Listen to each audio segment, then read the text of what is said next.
A 20-year love story. Long before there were smartphones, long before children hurried from tuition to enrichment classes, the heart of every Singapore neighborhood was the playground. Every evening just before sunset, the playground came alive.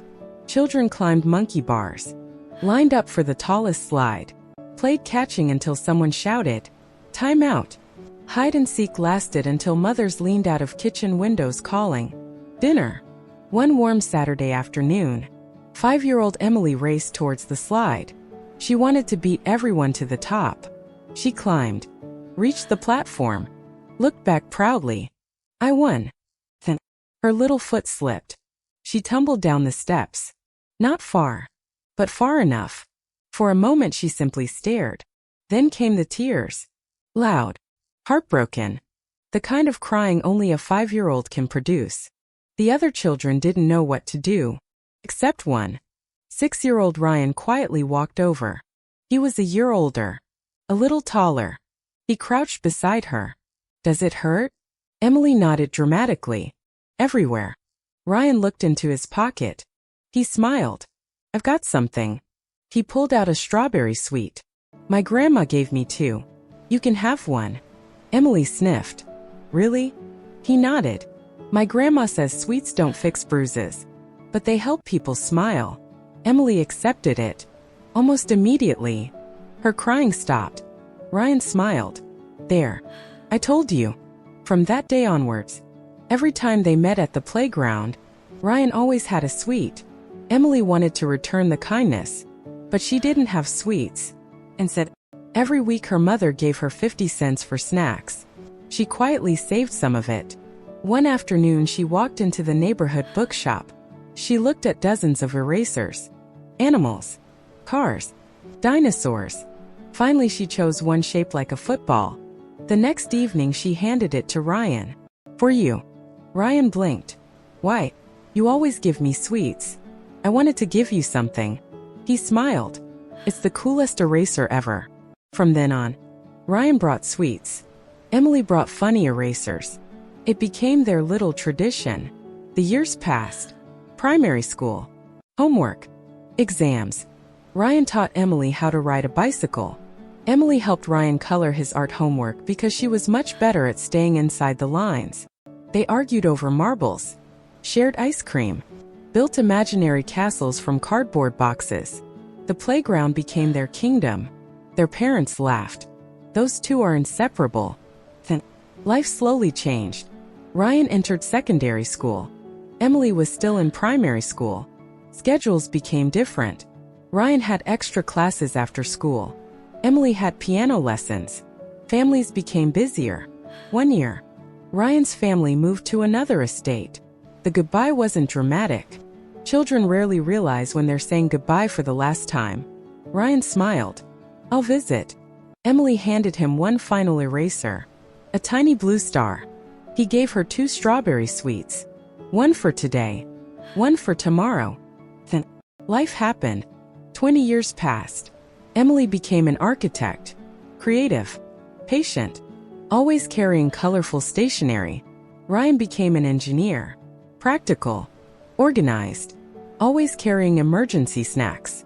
One rainy Tuesday morning, they both reached for the last umbrella at the entrance of an office building. "Oh, you first." "No, you." Both laughed. Something felt strangely familiar. The receptionist smiled. "You two are joining the same redevelopment project." Over the following weeks, they worked together. Meetings, site visits, coffee breaks. Ryan noticed something unusual. Emily always collected novelty erasers. Tiny pandas, little buses, mini durians. He smiled. "You really like erasers." She laughed. "I always have." "What about you?" He reached into his drawer, filled with different sweets. "I never travel without sweets." They both laughed. Neither knew why. One afternoon, Emily accidentally dropped an old notebook.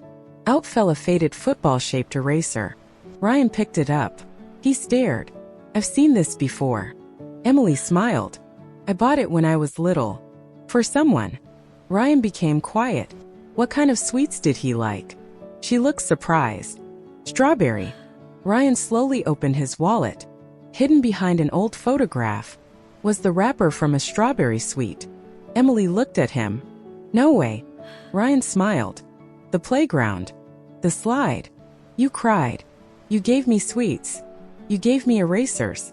Silence. Then they both laughed until tears appeared. Picking up where they left off was surprisingly easy, almost as though 20 years had simply disappeared. They revisited the old HDB estate. The playground had been upgraded. The old metal slide was gone. The monkey bars had changed. But one bench remained. Emily smiled. Think. You sat there. Ryan nodded and wrapped his arms around Emily. And you insisted your scraped knee was broken. It hurt. You wanted another sweet. I did not. You definitely did. She laughed. Maybe. Soon weekends became theirs. Breakfast at the Hawker Center. Cycling at East Coast. Exploring hidden cafes. Every date ended exactly the same way. Ryan would quietly place a strawberry sweet beside Emily's coffee. Emily would secretly slip a funny eraser into his backpack. One evening Ryan laughed, kissed Emily and said, "We're 28 now. We're still doing this." Emily smiled. Some traditions are worth keeping. When Ryan introduced Emily to his parents, his grandmother suddenly gasped. The little crying girl. Emily blinked. You remember? Grandma laughed. You emptied my sweet jar every weekend. Everyone laughed. Emily's mother smiled too. I wondered where all her pocket money went. Emily looked confused. You knew? I thought you were buying snacks. You kept buying erasers. Ryan laughed. I still have most of them. He opened a small wooden box. Inside, 23 tiny erasers. Perfectly kept. Emily covered her mouth. You saved them? Every single one. One evening they returned to the playground. Children were laughing, running, playing hide and seek, just as they once had. A little girl slipped near the slide. Immediately, a little boy helped her up, reached into his pocket, and offered her a sweet. Ryan smiled. History repeats itself. Emily laughed. I noticed. She reached into her handbag, pulled out a tiny eraser shaped like a rainbow. I still have one for you. Ryan accepted it, then quietly reached into his pocket. A strawberry sweet. For old time's sake. She smiled. For always. Ryan looked around the neighborhood. The familiar estate blocks. The playground. The families. The sound of children laughing. He took a slow breath. You know, we started here. Emily nodded. We did. Think. I'd like our future to begin here too. She looked at him. What do you mean? Ryan smiled. I've been thinking. About home. Not just any home. Our home. He reached into his backpack and took out a neatly folded brochure. On the cover was information about build-to-order flats, BTO. Emily looked at it, then at him. Ryan laughed nervously, slipped his hand into hers. I'm not proposing. Not yet. I'm simply asking. Would you like to apply for a BTO with me? Emily stared at him for a long moment, then smiled the same smile she had as a little girl. The little boy with the sweets finally learned how to ask the right question.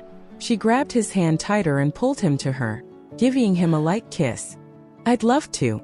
Together they looked toward the playground, a place where scraped knees healed with strawberry sweets, where kindness cost almost nothing, where funny little erasers became treasured memories, and where two children, without knowing it, had quietly begun writing a love story that would take 20 years to find its way home. As they walked away hand in hand, Ryan quietly unwrapped one last strawberry sweet. Emily laughed. You still carry them? He smiled. I promised I'd always have one whenever I saw you.